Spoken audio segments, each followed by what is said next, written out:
more importantly, what actually makes someone a genius? There's no set of rules, no formula, no checklist that defines it. Why? One, rigid definitions are boring. And two, for centuries, the only common thread people have found about geniuses is this vague, powerful thing called intelligence. But before I go any further, let me properly introduce myself. My name is Jane Han, and today I want to explore the concept of genius, how society misunderstands this, how these misunderstandings shape our lives, and how you can unlock your own genius within you. So now, let me start with a very simple question. Is Einstein a genius?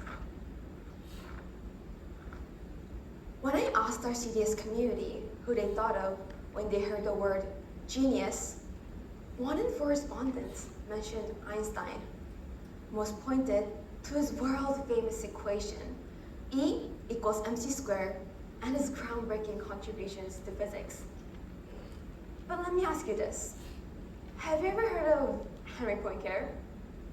Or what about James Maxwell? Probably not. At least that's what my survey results showed me.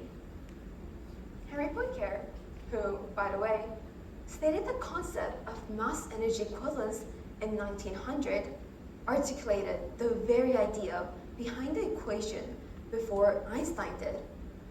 In easier words, he just didn't write it as an equation.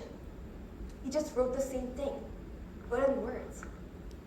So how come we remember the frizzy-haired scientist, Einstein, but not Poincaré? That's where our myth begins. Because what we're really talking about today isn't just about science or intelligence or famous people. It's about how our society defines greatness. It's the stories we're told about what makes a person exceptional. And more dangerously, it's the stories we tell ourselves about who we can and cannot become.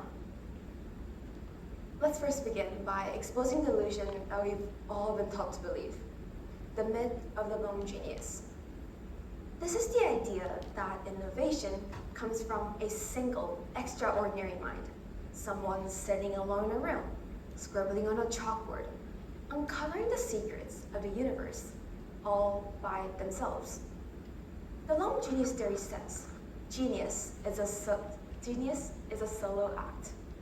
Society has elevated these individuals to a near mythical status. We like to imagine that a single mind, working alone, paved the way for the future. But here's the truth. Geniuses rarely, if ever, work alone. Take this light, for example. It glows, yes, but it only glows because of the wires, the battery, the circuit, all working together. The lone genius theory is like giving all the credit just to the light bulb, forgetting the power behind it. So now we know this theory is lacking some basis, clearly. But where does it actually come from? There are 3 major factors behind it: historical, cultural, and psychological.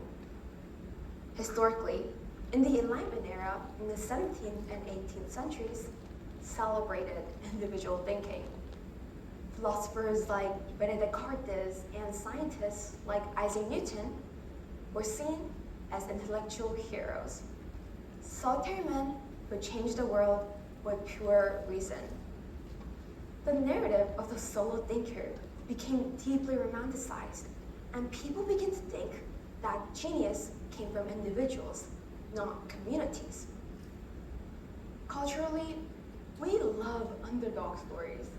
Whether it's superhero movies or inventor biographies, we idolize people who seem different or special. The ones who had an idea that no one believed in and, well, proved everyone wrong. I mean, who doesn't love a good story? Psychologically, we crave simplicity. It's easier to believe that someone was just born a genius than to understand the years of work, help, and even luck that goes into success.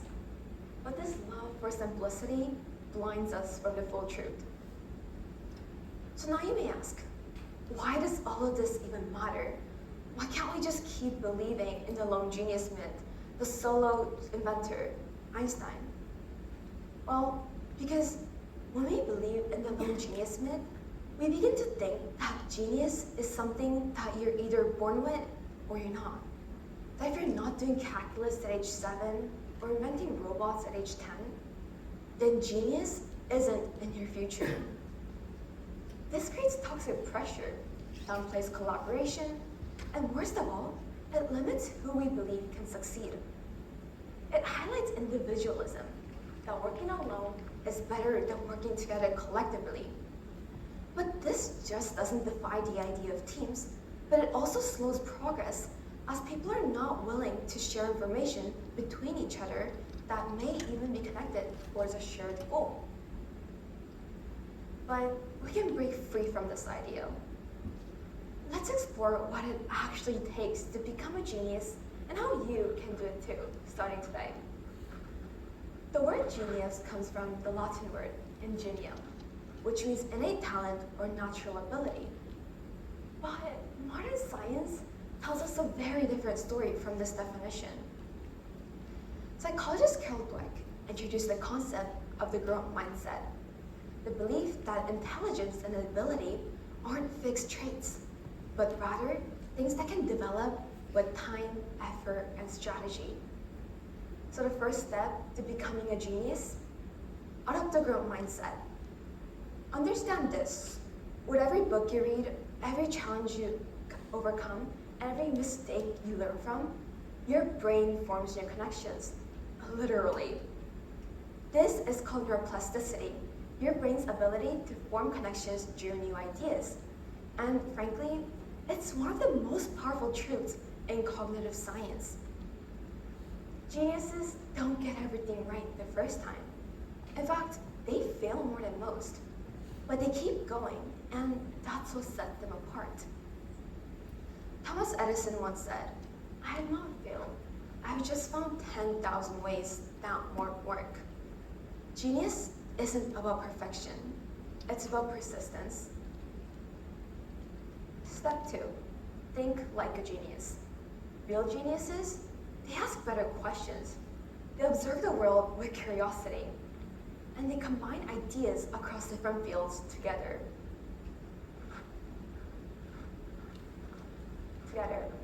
Hey, remember this light? Geniuses aren't just the light bulbs, they're the wires. They connect unexpected ideas across different fields together. And that's the common trait that sets them apart. Step 3, collaborate. Even Einstein didn't work alone. He exchanged letters and ideas with scientists like Mileva Maric and Marcel Grossman. The Beatles certainly wasn't just one person, and Steve Jobs wasn't the only face behind Apple. True innovation happens in teams, clearly. There's shared struggle, feedback, and challenge. So build your team, share your ideas, grow stronger together. Step 4, create, don't just consume.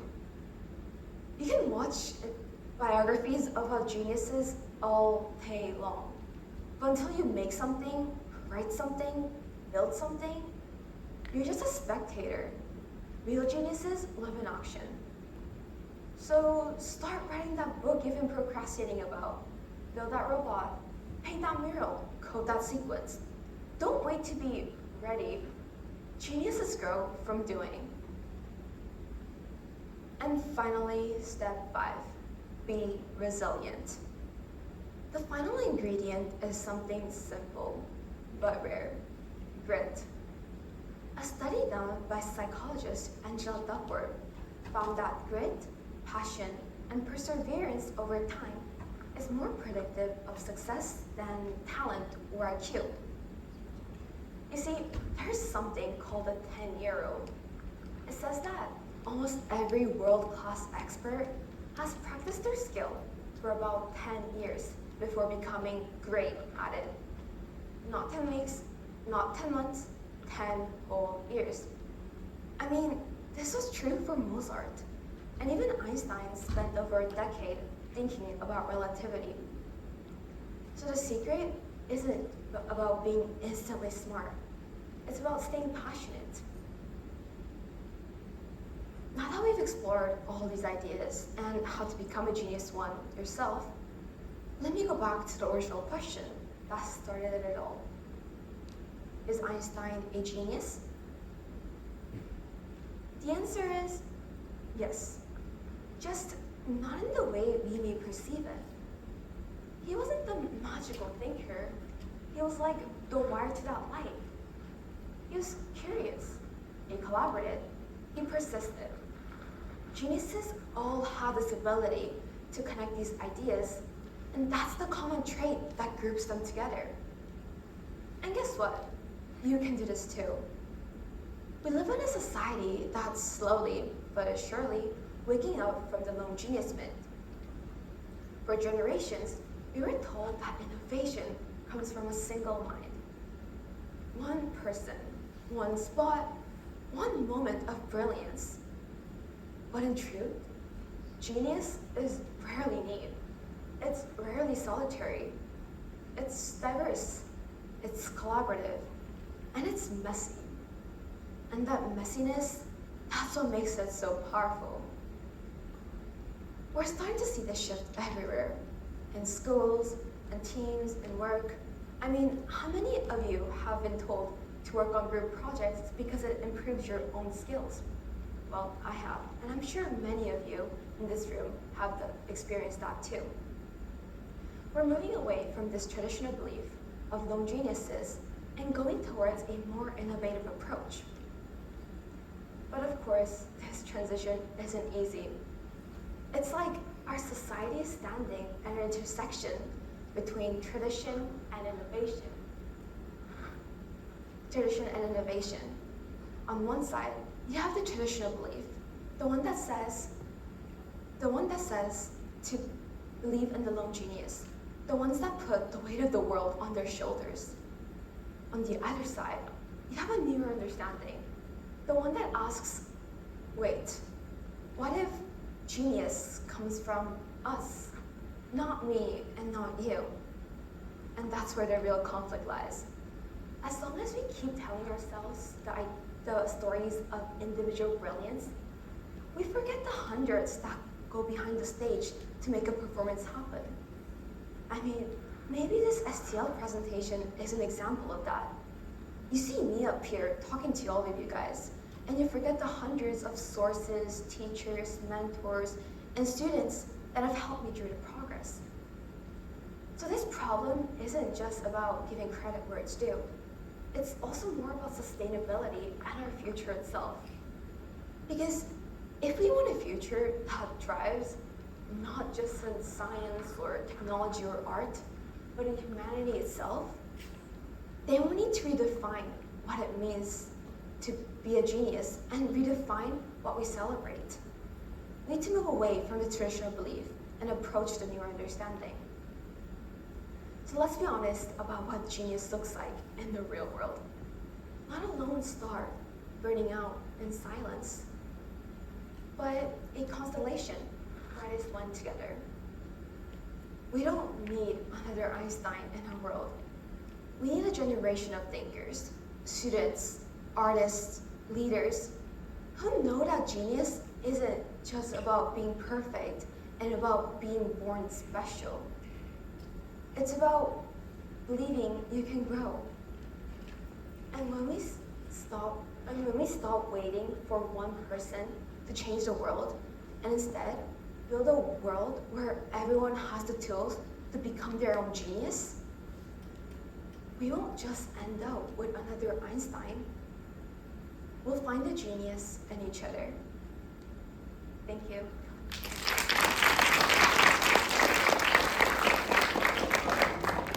Okay, all of you geniuses, please provide some valuable feedback.